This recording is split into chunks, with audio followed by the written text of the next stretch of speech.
सुरु गर्दै गर्दा त्यति बेला लगभग म 18 वर्षको थिएँ हैन बाबा, सायद 18 वर्षको थिएँ म।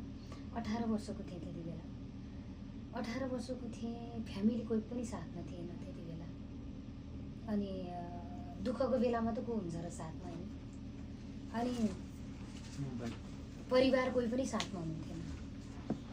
माइतीले क्रिया गर्नुभएको, अनि घर परिवार कोही पनि साथ हुनुहुन्थेन।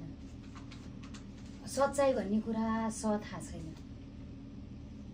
अनि कसैलाई थाहा छैन। सबैले माया गर्नुहुन्थ्यो, कुरा गर्नलाई घर आएर बस्नुहुन्थ्यो। सच्चाइ गरेपछि त्यो मान्छेले के किन अपराध गरे जसरी यत्र यत्र आँखाले हेर्नुहुन्थ्यो। पानीको लाइन काटिदिनु भयो, धाराको लाइन काटिदिनु भयो, अनि अझ त्यो हिँडेको बाटो पनि पैसा तिर्नुपर्छ भन्नुभयो होइन, त्यो बाटो ब्लक गर्नलाई। त्यति पनि गर्नुभयो सुरुमा। अहिले त के गाह्रो छ हजुरलाई, म त केही दुःख देख्दिनँ। त्यति बेला जति बेला सुरु गर्दा आज त दुनियाँ सच्चाइमय छ। ऊ हेर्नुहोस् त युट्युबमा भन्न पाउनुहुन्छ।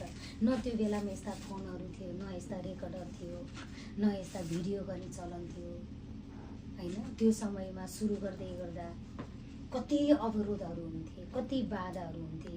महिमा गरेर जनहरू आउनुहुन्थ्यो, पानीको लाइन काट्दैछ, धाराको लाइन काटिदिएको छ, पानी छैन, जनहरू आउनुहुन्थ्यो। यत्र यत्र थुप्रा दिशा गरेर जानुहुन्थ्यो। टोइलेट पुरै यति यति दिशा हुन्थ्यो, पानी बोकेर ल्याउनु पर्थ्यो। आउने पानी बन्द गरिदिनु भएको हैन, बोकेर ल्याएको पानीले उ गर्नु पर्थ्यो। जनहरू आउनुहुन्थ्यो। सुरुमा त त्यही अब आउँदै जाँदाखेरि के अरे पिकनिक गए गरेर आउनुहुन्थ्यो। अब खानेकुरा टन्न लिएर आयो, कागजहरू जहाँ पायो त्यहीँ फाल्दै हिँड्यो। अनि उहाँहरू जानुहुन्थ्यो। यति सराब गर्नुहुन्थ्यो वरिपरिका छिमेकीले। पहिला बेसरी माया गरी मान्छे सराब गर्न लाग्नुभयो। हेर्दै हेरेन त्यो कुरालाई।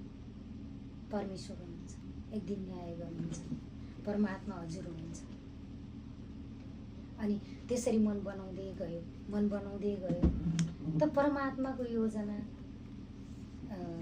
अब यस्तो गरे के अरे, ल ठिकै छ त नि भनेर मन खराब गरेर दाहिने बाहिने गरेको भए त आज विश्वव्यापी हुने थियो नि त।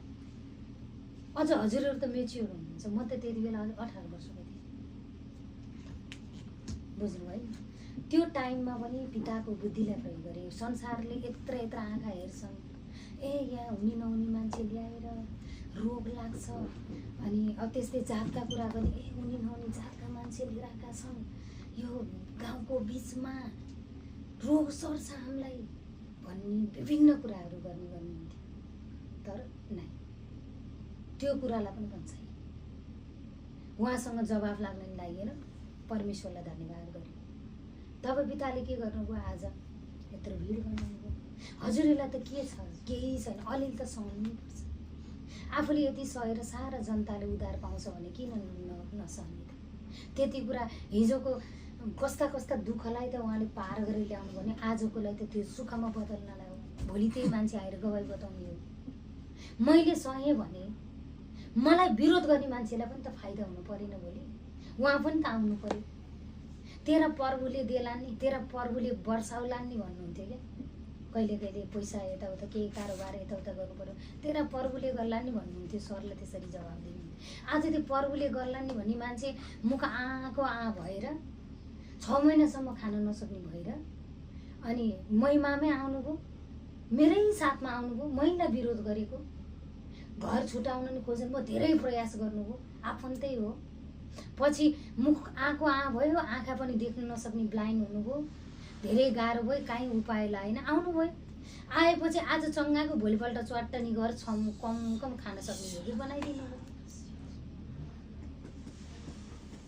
अब विरोध गर्ने मान्छेलाई हामीले ठेगान लाउनु पर्यो।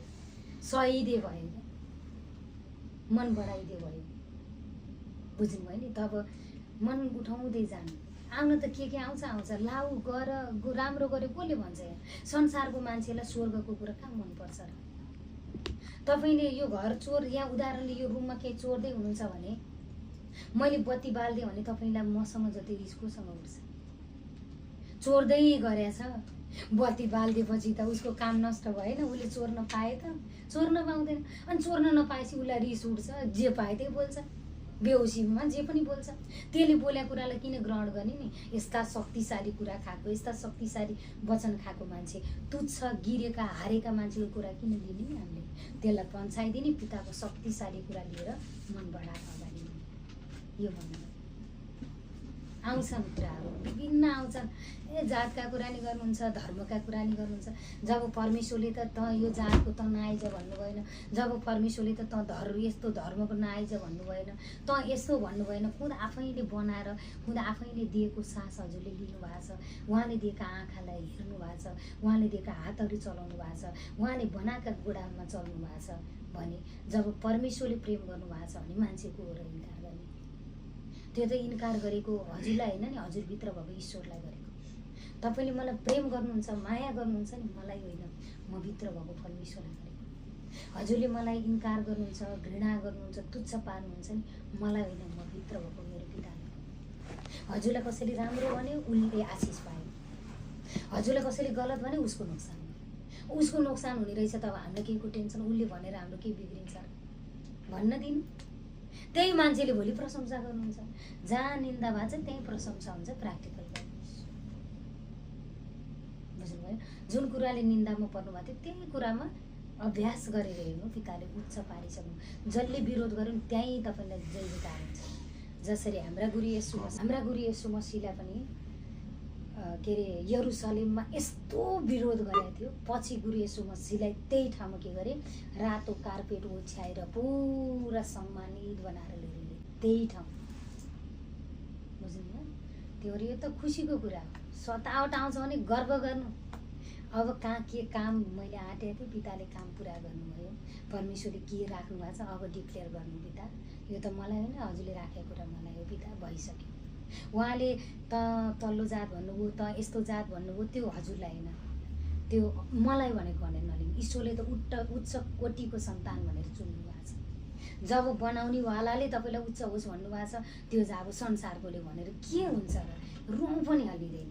अनि यो सुरुमा त्यस्तो मन हुन्छ, मलाई पनि भएको हो। जस्तै सुरुमा महिमा गर्दा देखेको मान्छे देखिरहन पाएँ, आइरहिदिए, अनि टन्न भरिएदेखि ठाउँ टन्न भरिए, सबैले उद्धार पाइदिए, टन्न जन भइदिए भन्ने मन आउँछ। यो चाहत राम्रो कुरा हो, तर ल्याउन पर्नेलाई आफै ल्याउनुहुन्छ, लानु पर्नेलाई आफै लानुहुन्छ। पिता प्यासा दिनु, त्यो तृप्त भएको होइन। विकल्प नभएपछि मान्छे घुँडा नटेकी सुख छैन। हाम्रो यो अन्तिम विकल्प हो फेरि। त्यसैले गर्व गर्नु। धामीबाट पनि थलिएपछि जान कि मृत्युलाई रोज्नु पर्यो कि सच्चाइमा घुँडा टेक्नै पर्यो? यस्तो ठाउँमा परमेश्वरले खडा गर्नुभएको छ। बुझ्नुभयो नि?